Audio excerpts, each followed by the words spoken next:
Hello everyone, welcome to my YouTube channel Study Smartly. I hope guys कि आप सब बहुत अच्छे हैं और बहुत अच्छे से स्टडी कर रहे हैं। तो आज जो मैं आपके लिए टॉपिक लेके आई हूँ आप देख सकते हैं, दैट इज़ गैमेटोजेनेसिस। ये क्लास 12th बायोलॉजी का जो है ह्यूमन रिप्रोडक्शन चैप्टर का टॉपिक है। हम इससे पहले वीडियोस में जो है पढ़ चुके हैं about female reproductive system and male reproductive system. तो आज हम गैमेटोजेनेसिस के बारे में यहाँ पे पढ़ने वाले हैं और साथ ही गैमेटोजेनेसिस में हम जो है स्पर्मेटोजेनेसिस के बारे में यहाँ पे पढ़ेंगे। तो फर्स्ट ऑफ ऑल आपको देखो, आप कोई एक टॉपिक के नेम से क्लियर हो जाता है कि आप यहाँ पे क्या पढ़ने वाले हैं। लाइक ये है गैमेटो यानी कि गैमेट्स, फाइन, और जेनेसिस यानी कि फॉर्मेशन। तो ये किसके फॉर्मेशन की बात हो रही है? Formation of gametes. तो गैमेटोजेनेसिस क्या होता है? Process of formation of male and female gamete, male and female gametes. ठीक है, मेल गैमेट्स क्या होते हैं और फीमेल गैमेट्स क्या होते हैं, ये मैं आपको नेम से बता चुकी हूँ। फॉर्मेशन नहीं बताया, बट मैंने आपको बताया कि जो मेल गैमेट होता है वो होता है स्पर्म और जो फीमेल गैमेट होता है वो होता है ओवम। तो इन दोनों की जो प्रोसेस होती है फॉर्मेशन की, उसी को हम क्या कहते हैं? गैमेटोजेनेसिस। फाइन, इतना समझ में आ गया? ठीक है। अब यहाँ पे आज जो है हम पढ़ने वाले गैमेटोजेनेसिस में दो चीज आती हैं। एक आता है स्पर्मेटोजेनेसिस,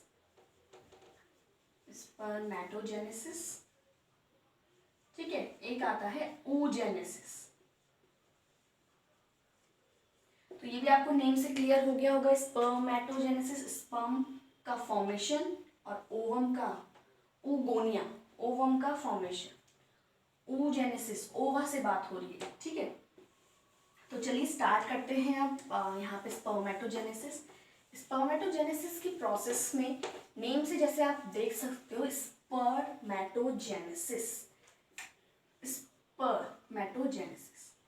स्पर्म, ठीक है, स्पर्म का फॉर्मेशन, स्पर्म, और जेनेसिस मतलब, जेनेसिस मीन्स फॉर्मेशन। तो किसके फॉर्मेशन की बात हो रही है? स्पर्मेटोजेनेसिस क्या हुआ? स्पर्मेटोजेनेसिस एक प्रोसेस हुई, ठीक है, process of formation of male gamete. जो मेल गैमेट है उसके फॉर्मेशन की प्रोसेस को कहा जाता है स्पर्मेटोजेनेसिस। क्या होता है? Male gamete, sperm.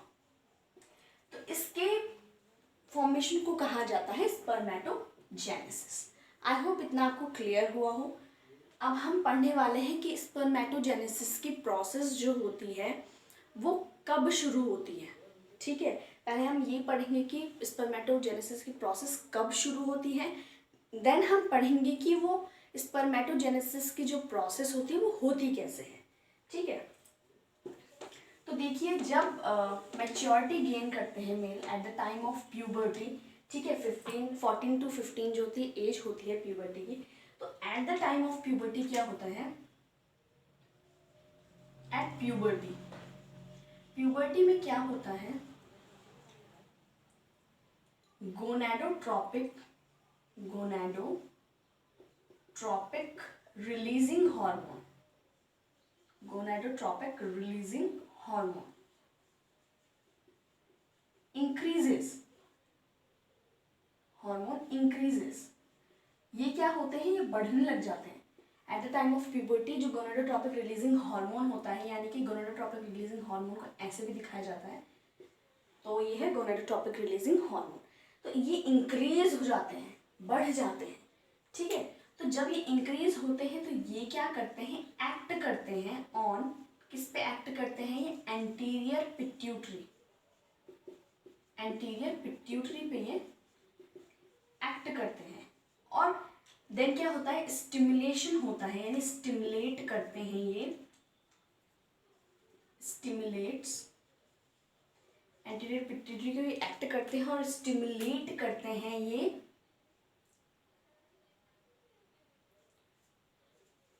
टू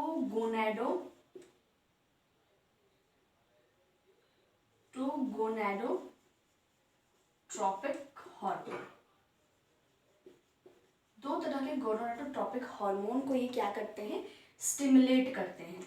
कौन कौन से हैं? First one is LH and second one is FSH। अब ये LH और FSH क्या है? LH यानी कि ल्यूटिनाइजिंग हार्मोन, ल्यूटिनाइजिंग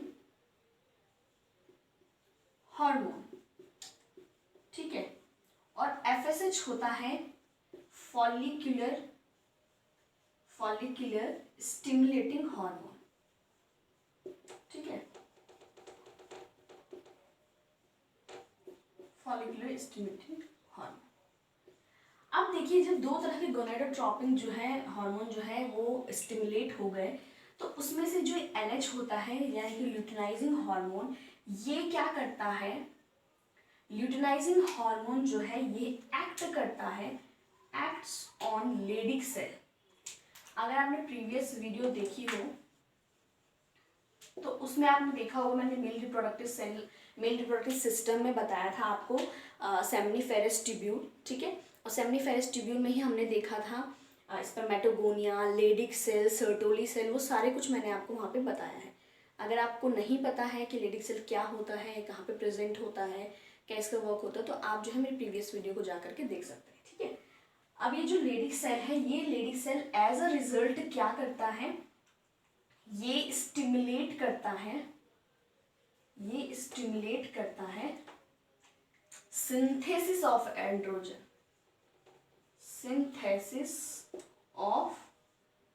एंड्रोजन, ठीक है। ये एंड्रोजन के सिंथेसिस को जो है स्टिमुलेट करता है, एंड देन एंड्रोजन क्या करता है, फाइनली ये करवाता है स्पर्मेटोजेनेसिस, ठीक है। यानी कि जो स्पर्म की फॉर्मेशन होती है वो देन स्टार्ट होती है, ठीक है। और जो ये FSH होता है, फॉलिकुलर स्टिमुलेटिंग हार्मोन होता है, ये फॉलिकुलर स्टिमुलेटिंग हार्मोन क्या करता है, ये एक्ट करता है सर्टोली सेल पे, सर्टोली सेल्स, ठीक है, सर्टोली सेल्स पे एक्ट करता है। और फिर ये Sertoli cell as a result क्या करते हैं, जो स्पर्मियोजेनेसिस है, स्पर्मियोजेनेसिस क्या होता है, ये जब हम अभी स्पर्मेटोजेनेसिस की पूरी प्रोसेस देखेंगे तो उसमें देखेंगे हम स्पर्मियोजेनेसिस। मैं वैसे भी बता देती हूँ आपको, यहाँ पे स्पर्मियोजेनेसिस होता है स्पर्मेटिड से स्पर्म का बनना, स्पर्मेटिड से स्पर्म का बनना, इसे कहा जाता है स्पर्मियोजेनेसिस, ठीक है। तो ये ओवरऑल था आपका कि स्पर्मेटोजेनेसिस की प्रोसेस स्टार्ट कैसे होती है, स्पर्मियोजेनेसिस जो प्रोसेस हो वो कैसे कैसे होती है वो तो हम देखेंगे, लेकिन ये प्रोसेस तक पहुंचता कैसे है। तो क्या होता है, एक बार रिवाइज कर लेते हैं कि प्यूबर्टी के टाइम पे, eight the time of puberty क्या होता है, जो गोनाडोट्रोपिक रिलीजिंग हार्मोन होता है, ठीक है, जिसको हम GnRH करके भी लिखते हैं, ये एक्ट करता है एंटीरियर पिट्यूटरी पे और स्टिमुलेट करता है दो तरह के गोनाडोट्रोपिक हार्मोन को, luteinizing hormone and follicular stimulating hormone, LH and FSH, ठीक है।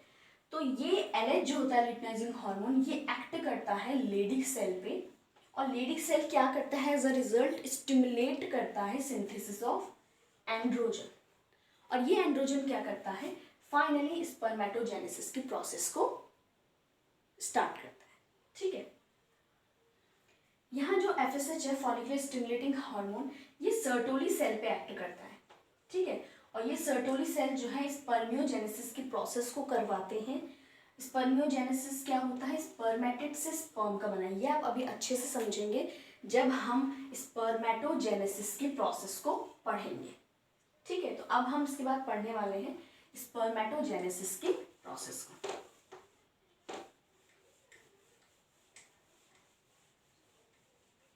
देखिए स्पर्मेटोजेनेसिस की प्रोसेस कैसे होती है, मैंने आपको सेमनीफेरस ट्यूब्यूल बताया था मेल रिप्रोडक्टिव सिस्टम में, तो सेमनीफेरस ट्यूब्यूल जो होता है उसकी वॉल के अंदर, inside wall of seminiferous tubule होते हैं स्पर्मेटोगोनिया। ठीक है, तो जो स्पर्मेटोगोनिया होते हैं, स्पर्मेटोगोनिया, ठीक है, ये स्पर्मेटोगोनिया क्या करते हैं, ये स्पर्मेटोगोनिया मल्टीप्लाई करते रहते हैं, ठीक है, माइटोटिक डिवीजन से। माइटोटिक डिवीजन, माइटोटिक डिवीजन से ये जो है मल्टीप्लाई करते रहते हैं और ये क्या होते हैं, डिप्लॉयड होते हैं, 2n डिप्लॉयड होते हैं। और इसमें नंबर ऑफ क्रोमोसोम्स कितने होते हैं, 46 क्रोमोसोम्स। ठीक है, तो जो कुछ स्पर्मेटोगोनिया होते हैं वो क्या कहलाते हैं, वो कहलाते हैं प्राइमरी स्पर्मेटोसाइट। मैं इसमें आपको डायग्रामेटिकली भी साथ में सब में करवाते जा रही हूँ कि आप अच्छे से समझ पाए। तो प्राइमरी स्पर्मेटोसाइट,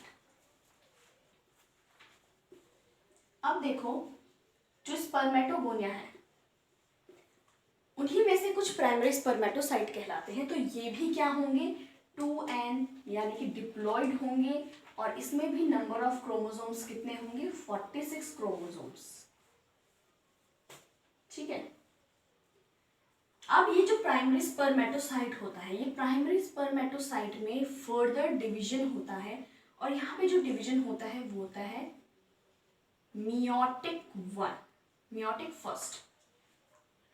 ये जो डिवीजन होता है इसे रिडक्शनल डिवीजन भी कहते हैं। ठीक है, ये क्या है, रिडक्शनल डिवीजन होता है, reductional division.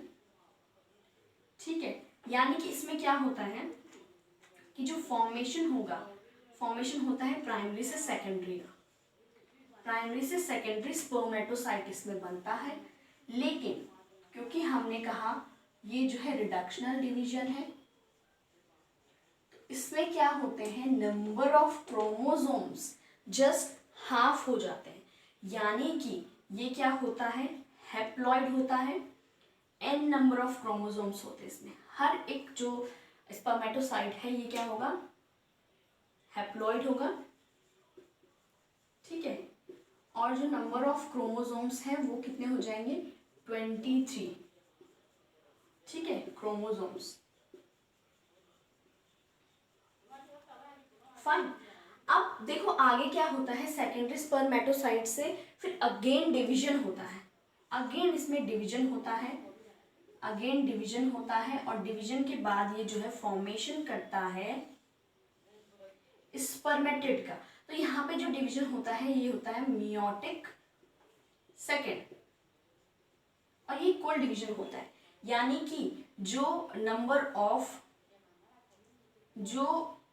Number of chromosomes और जो कंडीशन जो होती है सेकेंडरी स्पर्मेटोसाइट में होती है हैप्लॉइड की, वही यहाँ पर ट्रांसफर होती है और ये स्पर्मेटिड बनता है सेकेंडरी स्पर्मेटोसाइट से। तो ये भी क्या होते हैं, एन इन नंबर।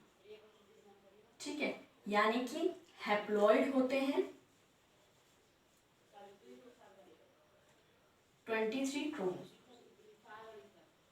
ठीक है, फाइनली स्पर्मेटिड जो होता है, स्पर्मेटिड से फॉर्मेशन होता है स्पर्म का। स्पर्मेटिड से क्या बनते हैं, स्पर्मेटिड से क्या बनते हैं, स्पर्म। स्पर्मेटिड से क्या बनते हैं, स्पर्म।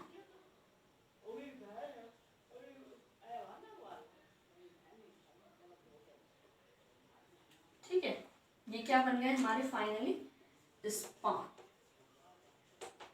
ठीक है, यहाँ पे क्रोमोसोम कितने हैं, 23 क्रोमोसोम। तो यहाँ पे क्या हुआ, स्पर्म का फॉर्मेशन हुआ। तो मैंने अभी आपको पढ़ाया कि स्पर्मियोजेनेसिस मैंने अभी आपको बताया था इससे पहले। तो ये जो स्पर्मेटिड से स्पर्म बन रहा है, ठीक है, इसी प्रोसेस को कहा जाता है स्पर्मियोजेनेसिस।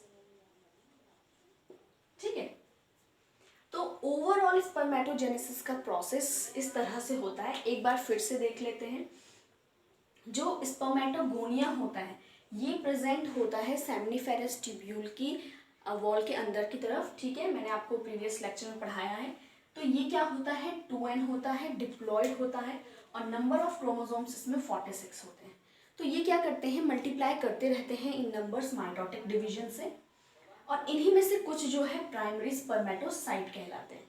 ठीक है, तो प्राइमरी स्पर्मेटोसाइट कहलाते हैं, तो इसमें भी सेम क्या होगा, ये भी डिप्लॉयड होंगे और जो नंबर ऑफ क्रोमोसोम्स है वो सिमिलर होगा 46 क्रोमोसोम्स। ठीक है, अब फर्दर प्राइमरी स्पर्मेटोसाइट होता है, इसमें डिवीजन होता है मियोटिक फर्स्ट। तो ये डिवीजन कैसा होता है, ये होता है रिडक्शनल डिवीजन।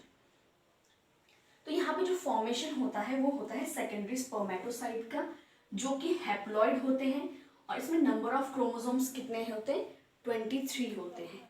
ठीक है, अब जो सेकेंडरी स्पर्मेटोसाइट होते हैं इसमें होता है मियोटिक 2 डिवीजन। ठीक है, मियोटिक डिवीजन होता है मियोटिक 2, और ये क्या है, इक्वल डिवाइड होते हैं, यानी कि इसमें जो नंबर ऑफ क्रोमोसोम्स होते हैं 23 होते हैं सब में, 23 ईच। और कैसे होते हैं, हैप्लॉइड होते हैं। इसीलिए जब एक चाइल्ड का डेवलपमेंट होता है, एक बच्चा जब बनता है, तो स्पर्म भी यहाँ पे कैसा होता है, स्पर्म भी होता है हैप्लॉइड। तो यहाँ पे यानी कि इसमें कितने होते हैं, 23 क्रोमोसोम। तो जब एक चाइल्ड का फॉर्मेशन होता है तो वो क्या करता है, 23 क्रोमोसोम्स वो जो है फादर से लेता है, यानी कि स्पर्म से आते हैं, और 23 क्रोमोसोम्स जो है मदर से आते हैं, यानी कि ओवम से आते हैं। तब जाके कंप्लीट चाइल्ड का फॉर्मेशन होता है और 46 क्रोमोसोम्स उसमें प्रेजेंट होते हैं। ठीक है, तो ये आपका ओवरऑल जो है स्पर्मेटोजेनेसिस की प्रोसेस है। तो आई होप कि आपको अच्छे से समझ में आया हो, क्लियर हुआ हो कि गैमेटोजेनेसिस क्या होता है, स्पर्मेटोजेनेसिस क्या होता है, और किस तरह से ये स्पर्मेटोजेनेसिस की process at the time of puberty start होती है, और इसमें क्या क्या स्टेजेस, क्या क्या डिविजन्स होकर के जो है स्पर्म का फॉर्मेशन होता है, और स्पर्मियोजेनेसिस क्या होता है। अगर आपको अच्छे से समझ में आया हो तो वीडियो को लाइक करें, शेयर करें और चैनल को सब्सक्राइब करें। और जो है अगर आपको कोई भी क्वेरी होती है तो आप मुझे जो है कमेंट सेक्शन में कमेंट करके बता सकते हैं। Thank you.